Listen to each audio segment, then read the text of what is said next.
শাহবাগ থেকে আরো জানাতে যোগ দিচ্ছেন সহকর্মী আবু সাইদ। সাইদ, রাতভর শাহবাগে অবস্থানের পর কি বলছেন ইনকিলাব মঞ্চের নেতাকর্মীরা?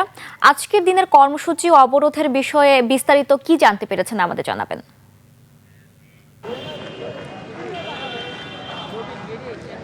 বসরা, আমি ঠিক এই মুহূর্তে দাঁড়িয়ে আছি শাহবাগে, এবং শাহবাগে কিছুক্ষণ পূর্বে থেকে কিন্তু ইনকিলাব মঞ্চে যারা ছিলেন তারা কিন্তু রাস্তা ছেড়ে দিয়েছেন এই মুহূর্তে, এবং তারা অবস্থান করছেন ঠিক যে কাঁটাবন রোড রয়েছে সেই কাঁটাবন রোডে। এবং দর্শক, আপনার মাধ্যমে দর্শকদের আসলে বসরা যে তথ্যটি জানিয়ে রাখতে চাই যে গতকালকে জুমার নামাজের পর থেকে কিন্তু ইনকিলাব মঞ্চের যারা ছিলেন নেতাকর্মী সহ তারা এখানে অবস্থান করেছিলেন হাদি হত্যার বিচারের চেয়ে, এবং তারপর থেকে কিন্তু রাতভর তারা এখানে অবস্থান করেছেন। এবং তারা যে আলটিমেটাম ছিল 25 তারিখের মধ্যে যে বিচার, যে তাদের যে খুনিদেরকে গ্রেফতার করতে হবে, সেই আলটিমেটামের পরই কিন্তু তারা এখানে এসে গতকালকে থেকে অবস্থান করেছেন, রাতভর এখানে অবস্থান করেছেন। তবে কিছুক্ষণ পূর্বে থেকে তারা কিন্তু রাস্তা ছেড়ে দিয়েছেন, কারণ হচ্ছে যে তারেক রহমান তিনি কিন্তু ওসমান হাদির কবর জিয়ারত করতে আসবেন, তার আসার কথা রয়েছে, এবং যে পরীক্ষার্থী যারা রয়েছেন যাদের পরীক্ষা রয়েছে এই জন্য তারা কিন্তু রাস্তা ছেড়ে দিয়েছেন, এবং রাস্তা ছেড়ে দিয়ে ঠিক কাঁটাবন রোডের যে জায়গাটি রয়েছে তারা সেখানে অবস্থান করেছেন। এবং আমরা যেমনটি জানতে পেরেছি আজকে বেলা 11টার দিকে এখানে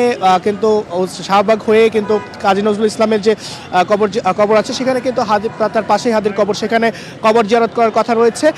সেটিকে ঘিরে কিন্তু আসলে ইনকিলাব মঞ্চে যারা রয়েছেন তারা কিন্তু আসলে রাস্তা ছেড়ে দিয়েছেন, এবং তারা যেমনটি জানিয়েছেন যে দুপুর 12টার পরে তারা কিন্তু আবারও এসে এখানে কিন্তু অবস্থান নেবেন, এবং দুপুর 12টার পরে তাদের যে অবস্থান ছিল হাদি হত্যার বিচার চেয়ে তারা ঠিক শাহবাগে আবার অবস্থান নেবেন। এবং আমরা যেমনটি লক্ষ্য করেছি যে তারেক রহমানের আশাকে কেন্দ্র করে কেন্দ্রীয় যে রাস্তা ছিল এখানে ছাত্রদলের নেতাকর্মীরা এসে কিন্তু শাহবাগে স্লোগান দিচ্ছেন।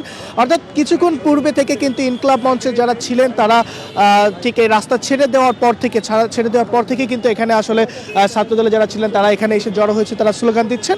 আর এখন পর্যন্ত আসলে শাহবাগ অনেকটা ফাঁকায় বলা যেতে পারে, এবং শাহবাগ ছেড়ে দিয়েছে ইনকিলাব মঞ্চ। তবে বেলা 12টার দিকে, অর্থাৎ 12টার পরে কিন্তু তারা আবারও এই শাহবাগ ব্লক করবেন, এবং সেখান থেকে কিন্তু তাদের যে দাবিগুলো রয়েছে সেই দাবিগুলো জানাবেন। পাশাপাশি বুশরা, আমি জানাতে চাই আপনার মাধ্যমে যে এখানে কিন্তু রাতে ছাত্র শক্তি এসে এখানে এই যে হাদি হত্যার বিচার চেয়ে ইনকিলাব মঞ্চের যে সমাবেশ সেখানে তারা সংহতি জানিয়েছেন। পাশাপাশি ডাকসুর পক্ষ থেকে সংহতি জানানো হয়েছে, এবং এখন পর্যন্ত কিন্তু অন্য কোনো রাজনৈতিক দল এখন পর্যন্ত সংহতি জানায়নি। তবে কিন্তু রাজনৈতিক দলের নেতাকর্মীরা যারা ছিলেন বা নেতা যারা আছেন তারা কিন্তু এখানে এসেছেন। আমরা দেখেছি এনসিপির হাসনাত আবদুল্লাহ তিনি এখানে এসেছিলেন। তো এটি ছিল বুশরা এই মুহূর্তে ঠিক আমার কাছে শাহবাগ থেকে সর্বশেষ। ধন্যবাদ আবু সাইদ আপনাকে।